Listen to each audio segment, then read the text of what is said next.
Em Êxodo 14, nós lemos a história da saída do povo de Israel do Egito, quando o Senhor enfureceu o coração de Faraó, rei do Egito, e perseguiu os israelitas que estavam marchando triunfantemente.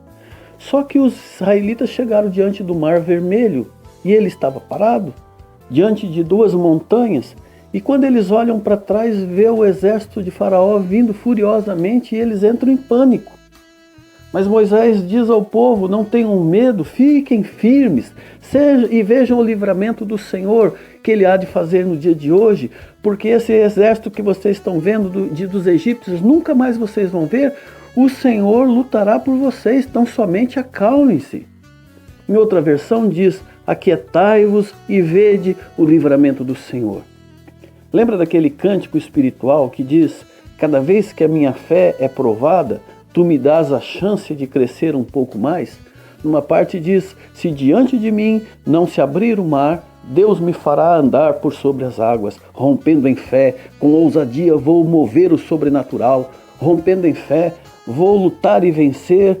Vou plantar e colher, a cada dia vou rompendo em fé. Vou viver rompendo em fé. Esse cântico, ele traz um bocado de verdades, de fato, nas suas afirmações, porque tem momentos na vida cristã em que a nossa fé é desafiada pelo próprio Deus, como Jesus fez com Pedro, mandando ele sair do barco e andar sobre as águas. Mas também nós devemos saber que Deus nunca pede e nunca espera que nós tenhamos ousadia de romper em fé onde Ele não tenha direcionado, onde Ele não tenha aberto um caminho para nós passarmos. A única ousadia que Ele espera de nossas vidas é aquela pautada na Sua palavra, em Suas promessas, em Seus mandamentos. Mas nunca uma ousadia que seja baseada em nossa confiança, baseada em nossa fé, baseada numa fé como se fosse um poder que nós pudéssemos manipular. O que nós temos que fazer é confiar no autor da nossa fé. Nesse texto que nós lemos, nós vemos o povo de Deus acuado entre montanha, entre o Mar Vermelho, e com um exército furioso aproximando pela retaguarda. Ali eles haviam chegado, seguindo a orientação da palavra de Deus, através de Moisés, mas agora, durante umas poucas horas, havia um silêncio. Intencionalmente Deus ficou em silêncio porque Ele queria ensinar algo muito especial ao povo através do silêncio momentâneo. Nós não aprendemos as preciosas lições do Senhor que edificam as nossas vidas apenas em momentos de bonança e calmaria, quando fica mais fácil ouvir a voz de Deus. Geralmente Ele nos ensina em momentos de aflição. E aquele era um momento de aflição para Israel. E aos olhos cruéis do inimigo parecia o momento mais oportuno de atacar, porque aparentemente eles estavam desnorteados. E até aos olhos do povo também parecia que eles estavam desnorteados. Havia perplexidade, havia um início de pânico, ninguém sabia ao certo o que fazer, não tinha o que fazer, não tinha para onde correr. E foi então, naquele momento, que veio da parte do Senhor a instrução mais difícil de ser seguida no momento de aflição. Deus disse para eles: aquietai-vos, não faça nada, confie em mim, deixa que eu cuido disso. Se nós não aprendermos o hábito de ouvir a voz de Deus para as decisões da nossa vida, então quando chegar os momentos difíceis, os momentos de aperto, e eles vão chegar, nós corremos o risco de dar ouvidos a qualquer voz que apareça, ainda que sejam vozes dos maus conselheiros. Nas horas do aperto pode surgir o conselheiro do desespero e dizer: entrega os pontos, não adianta nada lutar contra isso. Quem é você para poder querer mudar essa situação? Você não é nada, você é fraco, é melhor deixar para lá. De fato a gente é fraco, nós somos fracos mesmos, mas o que o inimigo não sabe é que a nossa força se aperfeiçoa na fraqueza. Porque quando nós reconhecemos que somos fracos, aí nós nos tornamos fortes.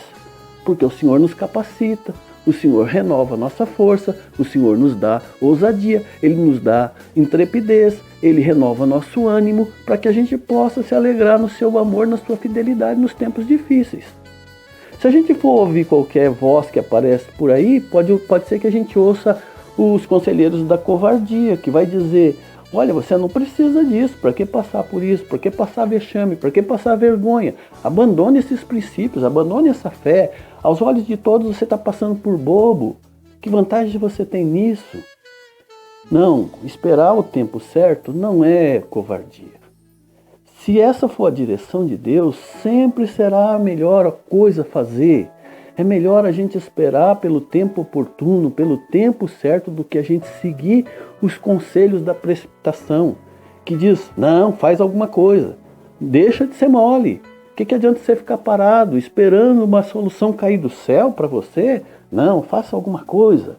Ou você cria coragem e enfrenta o inimigo, vira para trás, enfrenta o exército de Israel, ou então você olha para a fé com determinação para frente e ordena para esse mar sair da sua frente. E se o mar não sair da frente, passa por cima. Cria coragem, seja ousado, ande por cima das águas. E Deus tem que fazer um milagre. Romper em fé, meus irmãos, será sempre uma virtude quando se tratar de uma ordem sendo cumprida vinda da parte de Deus. Do contrário, não tenha medo de aquietar-se, de esperar, de não fazer nada, apenas confiar no Senhor e deixar que Ele cuide da causa, por mais difícil que seja. Não tenha medo de esperar, de aquietar a sua alma, de manter-se calmo, ainda que a situação ao redor seja adversa, ainda que haja hostilidade, ainda que pareça irreversível. Aprenda a ouvir a voz do Senhor dizendo ao seu coração, aquietai-vos e vede o livramento do Senhor. Não queira romper em fé sem que o Senhor tenha mandado, agindo com precipitação. Nem deixe que o desânimo domine seu coração e muito menos permita que o medo afaste você dos propósitos do Senhor. Apenas espere com seus olhos colocados naquele que é fiel e justo galardoador daqueles que nele confiam. E que o Senhor te abençoe.